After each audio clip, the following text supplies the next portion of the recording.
Hello everyone, welcome to the online classes of Panchsheel Academy. I am Usha Patidar going to start a new chapter of Class 6 Science. Chapter number 10 Motion and Measurement of Distances. हमारा chapter motion and measurement of distances, बात भी करते हैं transport की। तो अगर आज के टाइम में हमें कहीं ट्रैवल करना हो तो हमारे पास बहुत सारे ऑप्शंस हैं, राइट? चलिए देखते हैं।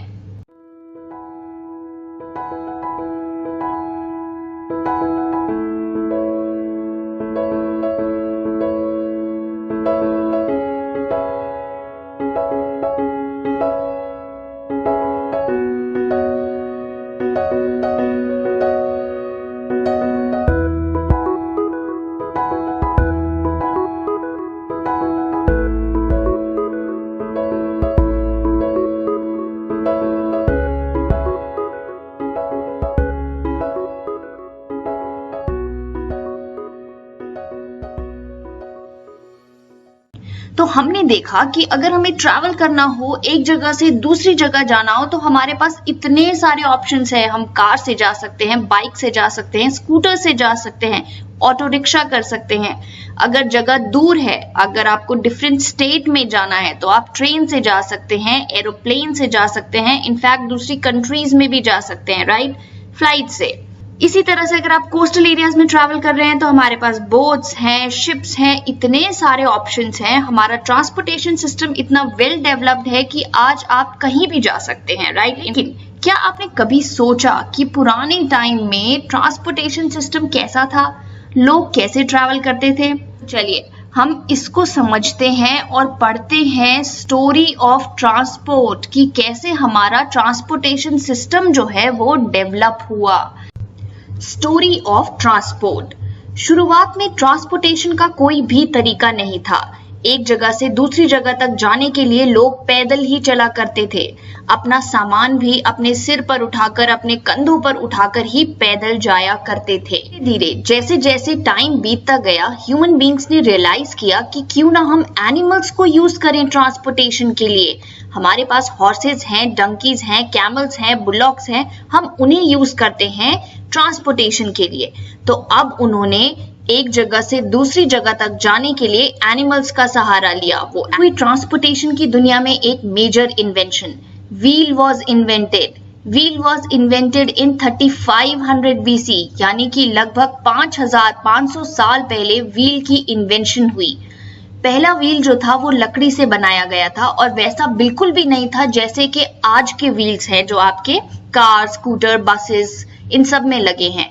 वो धीरे धीरे उसका डिजाइन इंप्रूव हुआ, तब वो वैसा व्हील बना। अब इंसान को समझ में आया कि इस व्हील की मदद से वो एक कार्ट बना सकता है, एक चैरियट बना सकता है जिससे वो ट्रांसपोर्ट कर सकता है। तो ऐसे व्हील को जोड़कर उसने कार्ट्स बनाने शुरू किए। एनिमल्स का इस्तेमाल तो पहले भी कर रहे थे, लेकिन अब देखिए अब ट्रांसपोर्टेशन कितनी आसान हो गई। एक साथ कई सारे लोग बैठकर एक जगह से दूसरी जगह तक जा सकते थे, सामान भी ले जा सकते थे। यहाँ देखिए इन कार्ट्स की मदद से अब कितना सारा सामान एक ही बारी में ले जाया जा सकता था कहीं एक जगह से दूसरी जगह तक। अब हजारों सालों तक लोग एनिमल्स पे डिपेंडेंट रहे, लेकिन फिर हुई इन्वेंशन स्टीम इंजन की। ये इन्वेंशन भी ट्रांसपोर्टेशन सेक्टर के लिए बहुत ही इम्पोर्टेंट थी।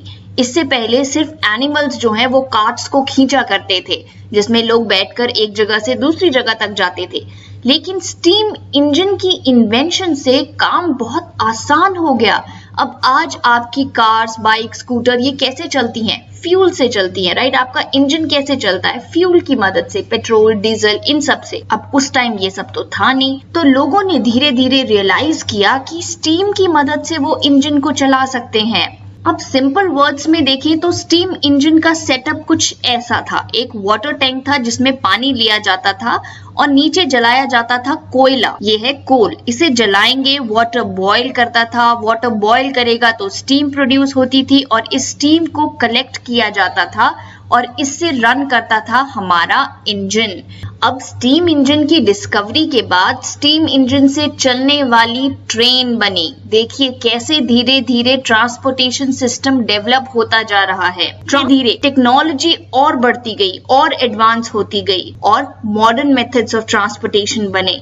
अब इनसे क्या हुआ, ट्रैवल टाइम जहां बहुत दिन लग जाया करते थे अब कुछ घंटे लगते हैं, ट्रैवल टाइम डिक्रीज हो गया। अब हम लॉन्ग डिस्टेंस ट्रैवल भी कर सकते हैं, एक शहर से दूसरे शहर, एक स्टेट से दूसरे स्टेट, एक कंट्री से दूसरी कंट्री कुछ घंटों में पहुंच सकते हैं, राइट। सिमिलरली बहुत ज्यादा अमाउंट में जो है सामान एक जगह से दूसरी जगह तक ले जाया जा सकता है। चलिए तो अब बात करते हैं आज के टाइम की, प्रेजेंट टाइम की, कि आज हमारे पास क्या क्या ऑप्शंस हैं, कैसे कैसे हम ट्रैवल कर सकते हैं, कितना ज्यादा एडवांस हो गया है हमारा ट्रांसपोर्टेशन सिस्टम। आज भी अगर आप देखें तो रिमोट एरियाज में, गांव में, विलेजेस में, इवन शहर में भी कहीं कहीं एनिमल्स का इस्तेमाल अभी भी किया जाता है सामान को ढोने के लिए। आप आज अगर आपको ट्रैवल करना हो, कहीं शॉर्ट डिस्टेंस में जाना हो, तो आपके पास इतनी स्टाइलिश बाइसिकल्स हैं, स्कूटर्स हैं, बाइक्स हैं, स्कूटी है, डिफरेंट डिजाइन्स की, डिफरेंट फीचर्स की, इतनी एडवांस सिस्टम वाली कार्स हैं। और अब हमारे पास स्टीम पावर्ड व्हीकल्स नहीं है, अब जो हमारे व्हीकल्स हैं वो पेट्रोल या डीजल से चलते हैं। इनफैक्ट अब तो इलेक्ट्रिक व्हीकल्स भी आ गए हैं, इलेक्ट्रिक कार्स आ गई हैं, इलेक्ट्रिक बाइक्स आ गई हैं। सिमिलरली अगर हम पब्लिक ट्रांसपोर्ट की बात करें तो आप रिक्शा से कहीं जा सकते हैं, साइकिल रिक्शा से जा सकते हैं, ऑटो रिक्शा कर सकते हैं। अब ई रिक्शा भी अवेलेबल है जो इलेक्ट्रिसिटी से चलते हैं। अब हमारी बसेस भी कितनी एडवांस हो गई हैं, कितने सारे नए फीचर्स आ गए हैं। अब तो स्लीपर बसेस भी हैं लॉन्ग डिस्टेंस ट्रैवल के लिए, जिसमें आप आसानी से सोकर जा सकते हैं। ट्रेन को ट्रांसपोर्ट करने के लिए हमारे पास ट्रक्स हैं, एक ही बारी में कितना ज्यादा सामान ट्रांसपोर्ट किया जा सकता है। सिमिलरली लॉन्ग डिस्टेंस ट्रैवल के लिए हमारे पास ट्रेन्स हैं। लॉन्ग डिस्टेंस में सामान को ट्रांसपोर्ट करने के लिए हमारे पास गुड्स ट्रेन या फ्री ट्रेन है, जिन्हें हम मालगाड़ी भी कहते हैं।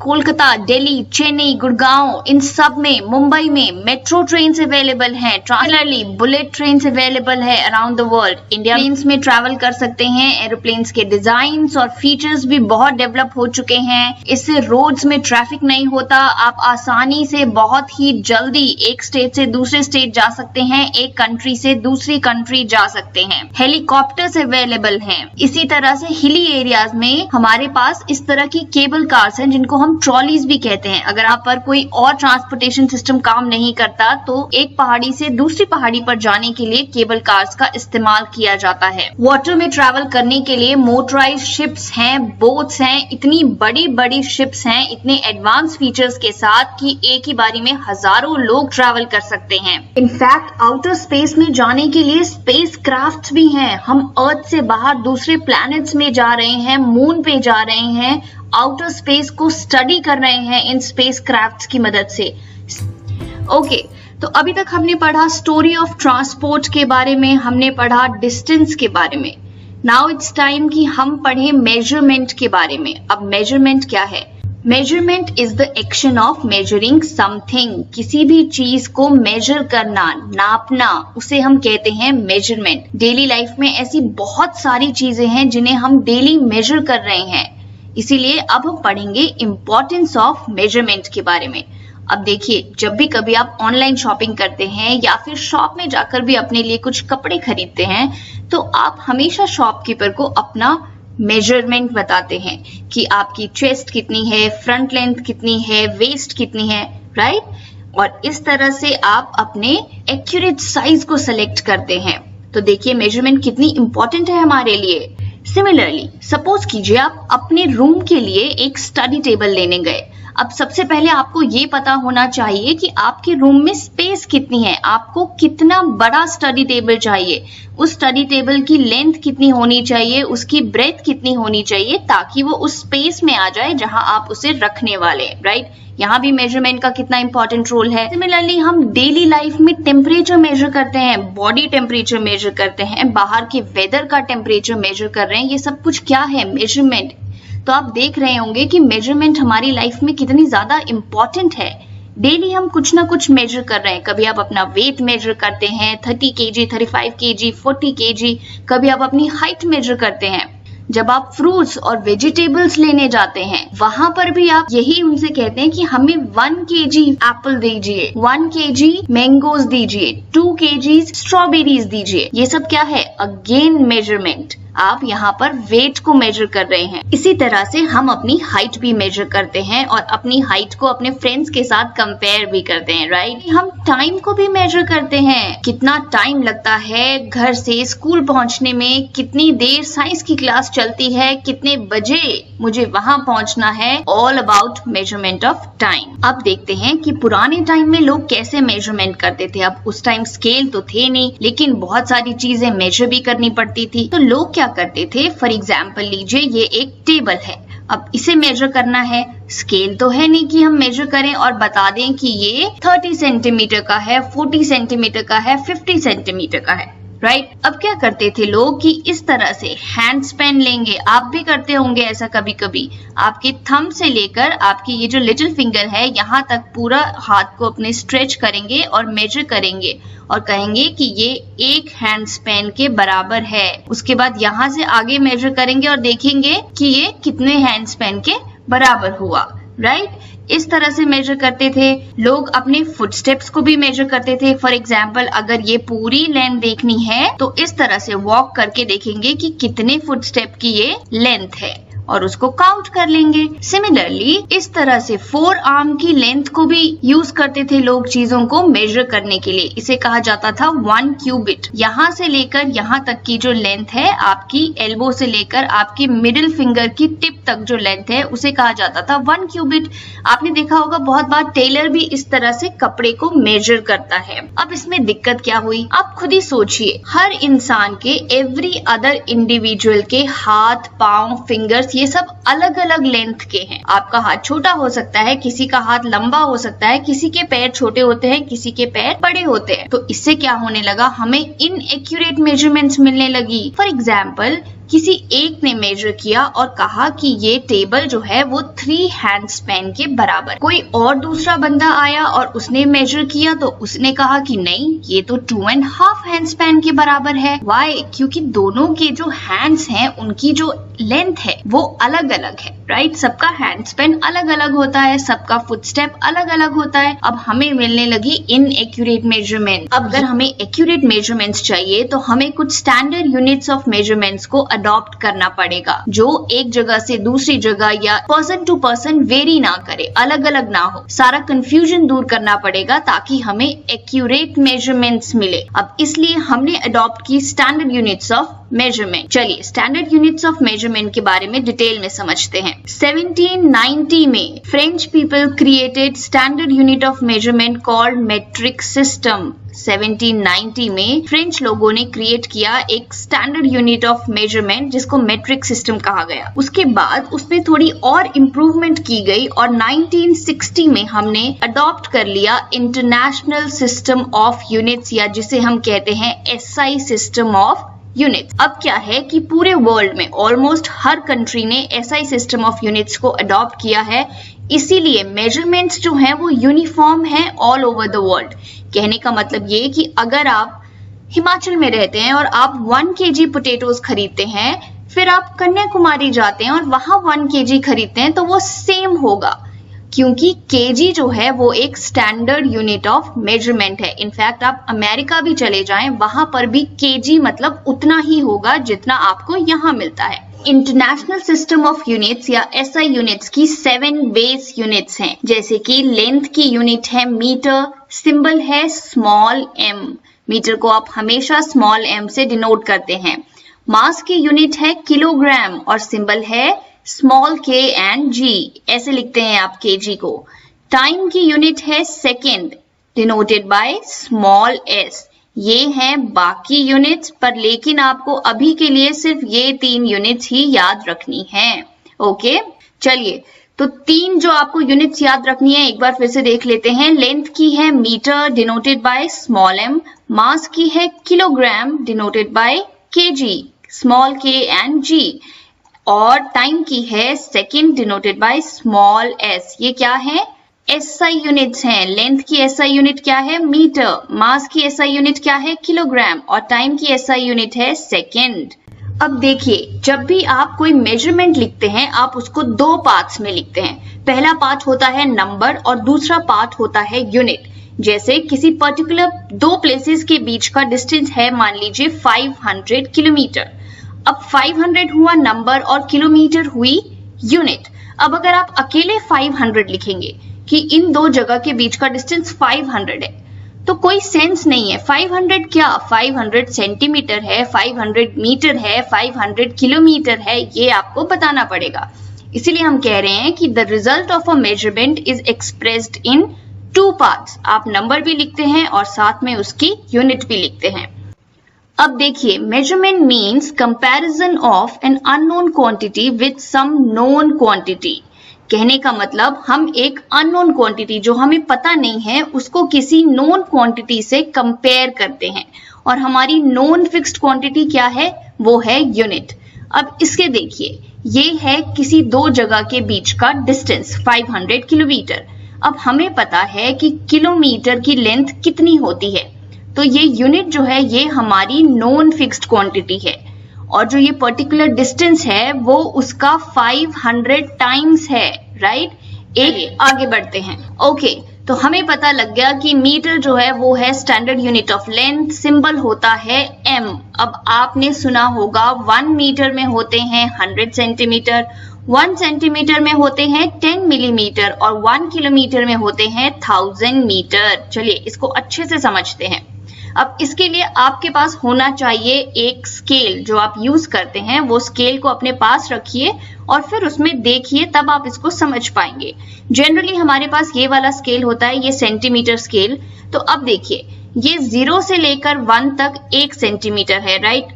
1 से 2 तक 1 सेंटीमीटर है, 2 से 3 तक 1 सेंटीमीटर है, लाइक दिस। तो ये पूरा स्केल कितने सेंटीमीटर का है, 15 सेंटीमीटर। ओके, अब आगे देखते हैं।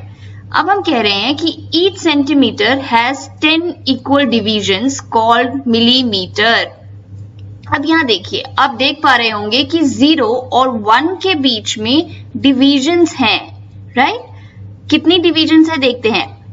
एक डिवीजन हो गई ये, 2, 3, 4, 5, 6, 7, 8, 9 और 10, यानी कि 1 सेंटीमीटर के बीच में है 10 इक्वल डिविजन्स, और ये एक डिवीजन इक्वल टू 1 mm होती है। यानी कि ये जो इतना पार्ट है ये 1 mm है, ये 1 mm है, ये 1 mm है, ये 1 mm है, ये 1 mm है। तो अब हम क्या कह सकते हैं, हमें पता है कि 10 इक्वल डिवीजन है, तो क्या हम कह सकते हैं कि 10 mm मिलकर बनाते हैं 1 सेंटीमीटर, राइट। आप समझ पाए?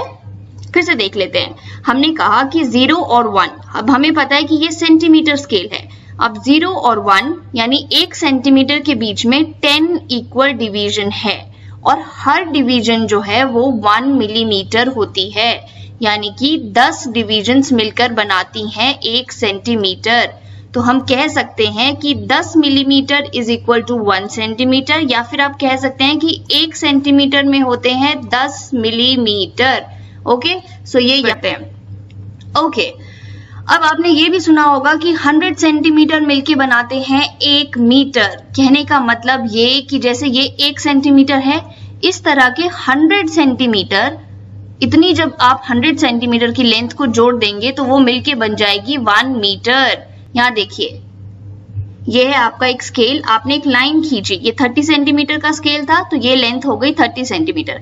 आपने फिर से एक लाइन खींची 30 सेंटीमीटर की, फिर से एक लाइन खींची 30 सेंटीमीटर की, फिर से एक लाइन खींची 10 सेंटीमीटर की। अब टोटल कितना हो गया, 30 + 30 60, 60 + 30 90 एंड 90 + 10 100 सेंटीमीटर। तो ये पूरी लेंथ कितनी हो गई, 100 सेंटीमीटर, और 100 सेंटीमीटर इक्वल टू 1 मीटर। अब याद रहेगा, 1 मीटर में होते हैं 100 सेंटीमीटर, या फिर 100 सेंटीमीटर मिलाकर बनाते हैं 1 मीटर। आप कैसे भी कह सकते हैं। ओके, तो अब आप समझ गए, 1 मीटर में होते हैं 100 डिविजन्स।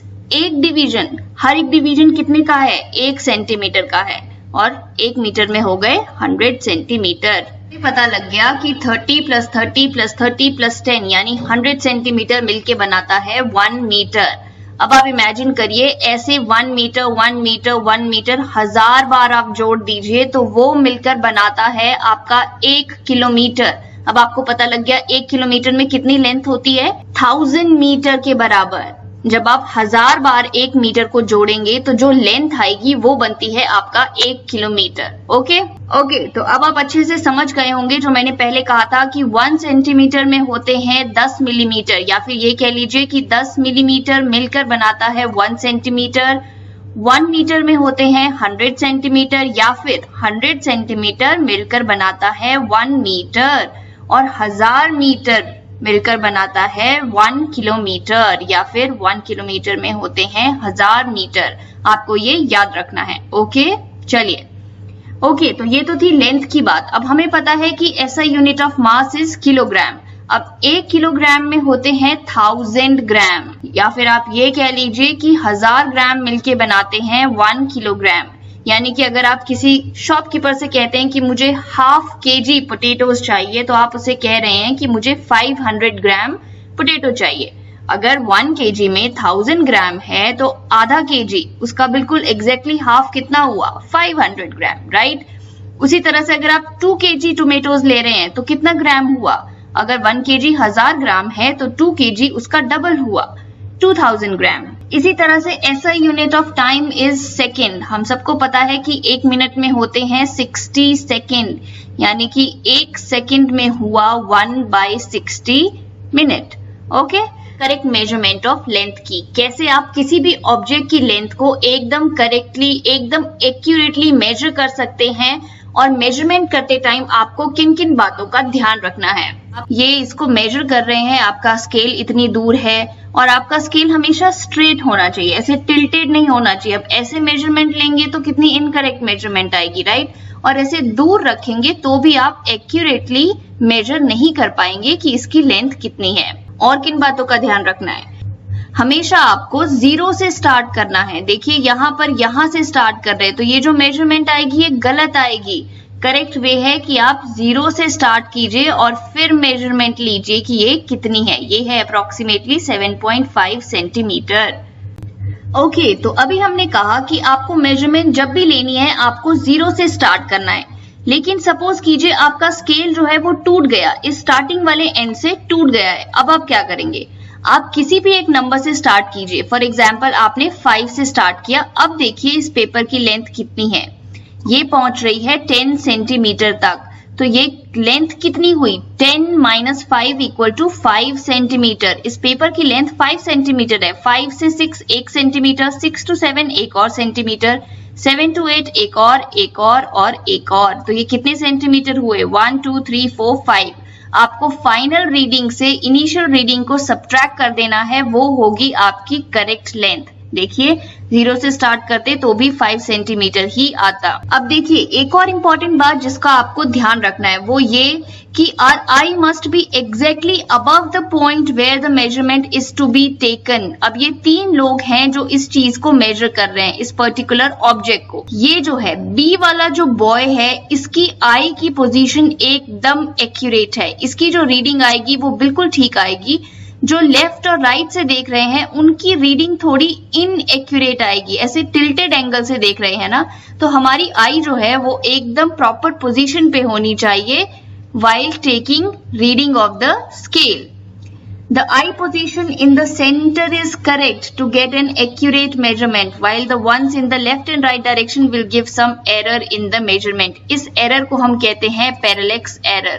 Parallax error यानी कि error due to inaccurate positioning of the eye when taking reading of a measurement. अगर आपने ठीक से अपने eye को नहीं रखा, आप इधर उधर से देख रहे हैं तो आपकी मेजरमेंट गलत आएगी, और जो एरर आएगी उसे हम कहते हैं पैरेलैक्स एरर। ओके, तो अब बात करते हैं कि अगर कोई कर्व लाइन है इस तरह की, ये तो हमने अभी तक बात की स्ट्रेट लाइन की कि स्ट्रेट लाइन को कैसे मेजर करते हैं, लेकिन अगर कोई कर्व लाइन है तो इसे हम कैसे मेजर करेंगे?